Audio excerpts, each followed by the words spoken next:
I'm Jessica from Puppy Please Dog Training, and today I want to talk to you a little bit about crates for your puppy. Crating is one of the most important skills we can teach a puppy. It assists us in potty training, it keeps our dogs safe when we cannot watch them so they're not chewing on things.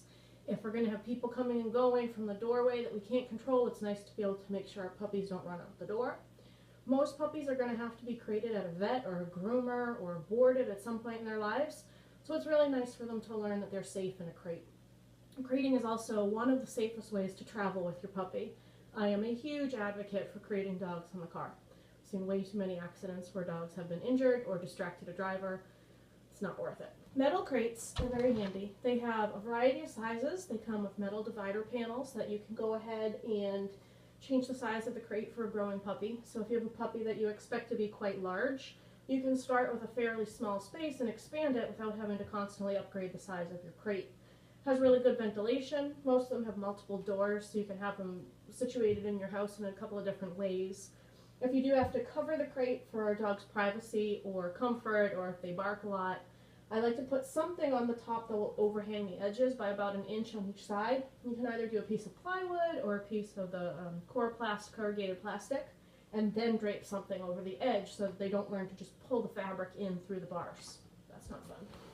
We also have plastic crates. Plastic crates are fine for smaller puppies. For larger puppies, I think they tend to get really expensive as you have to keep upgrading the size. I don't think they have the best ventilation, so in the summertime it really may not be a very good option for many dogs. Some puppies are really shy and they do like the privacy feature of it. They're fine for car travel as well. Soft-sided crates are wonderful, wonderful options if you travel with your dog a lot and you just need something to put them in for a few minutes. I compete with my dogs. We all take soft-sided crates with us to the competitions, so they're really easy to set up and break down. They're lightweight. However, they're not appropriate for most puppies. Most puppies are going to learn to chew on the fabric. They may scratch their claws through the screen meshing on the front. We don't want our puppy to learn to destroy their crate and escape it. So until your puppy is really comfortable in a crate, you know they're not going to be trying to spend time getting out of the crate. In general, the wire crate is going to be your best bet. When I choose a size of crate for my puppies, I want to make sure it's big enough for them to stand up, turn around, and lie down comfortably. If they're not able to do that, it's too small. If it's too big, we run the risk of a puppy using the one corner for pottying and one corner for sleeping. So it is important to make sure the size is appropriate for your puppy. Don't feel bad about keeping your puppy in a small space as long as you're giving them adequate time outside of the crate. If your puppy's going to be in the crate for really long stretches, they need more space and we need to come up with an alternate solution for them. When I put my puppies in the crate, I always like to put them in with something to do. My favorite option is a Kong toy. They have a skinny end and they have a wide end.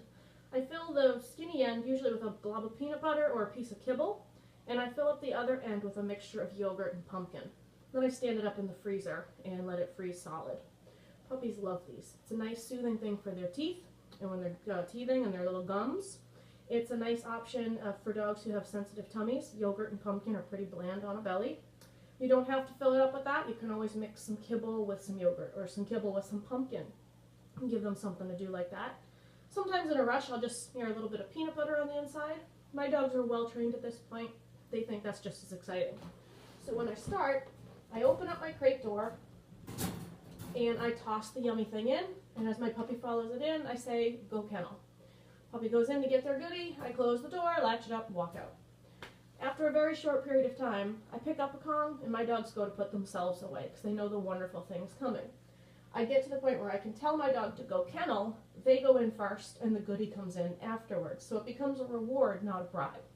That's a very important factor. We don't want to have to, if we're still having to lure our dogs or bribe our dogs into the crate, then they're really not as happy in there as we want them to be. So we go back to square one and make it a really fun place again. Sometimes I'll latch the crate door, throw some goodies in, and then when my puppy walks by, they say, "Ooh, there's something good in there. Can you let me in?" And they start to paw at it. Starts to build some desire to get in the crate. Sometimes I'll feed a puppy their meals in their crate just to make it a better place for them. Whatever we can do that makes the crate a happy place for our dog is something we want to do. It's a really important skill. I'll spend some time just sitting by the crate with the door open. My puppy checks it out at all. I'm going to get real excited for them, big yes, and put some cookies right inside the crate. And cookies, when I say cookies, it doesn't have to be a great big milk bone. It can be itty bitty little morsels of things. It can be kibble. It can be any kind of little tiny chewy dog treat. I'm a big fan of using things like mozzarella cheese sticks and actual chicken. Things that are really exciting to the puppy, to tell them this is really worth doing. You want to be in here. The best treats come out for the hardest exercises. So I can also start to work on closing the door and dropping yummy things in through the roof. So now the closed door isn't the thing that means scary people leave. I like to crate my puppies even when I'm in the house and in the room, so that they learn, oh, I can be crated and people are moving around. It doesn't mean they're leaving. It's not a scary thing. We always want our puppies to know that being in the crate is a good, calm place to be, not a place to be concerned or upset, not a place to be barking and carrying on. So if you have a puppy that's not comfortable going into the crate, if you feel like you have to turn into a human bulldozer to put them in the crate, those are times to reach out, and we need to go back to square one and make the crate a better place for them. And I'm always happy to help you come up with a plan to do that. I do have a whole lot of tips on my website about making the crate a great place. It's puppyplease.com. It's on the articles page. To get started, like I said, you just want to make sure that going in the crate is a safe thing. Going in the crate does not always predict you're going to immediately leave. Going in the crate means they're getting good things. And when you start to build it like that, your puppy's going to be a lot more comfortable with that. And again, crate training is going to help you immensely with potty training. It's going to make sure your puppy is not getting into things they shouldn't get into.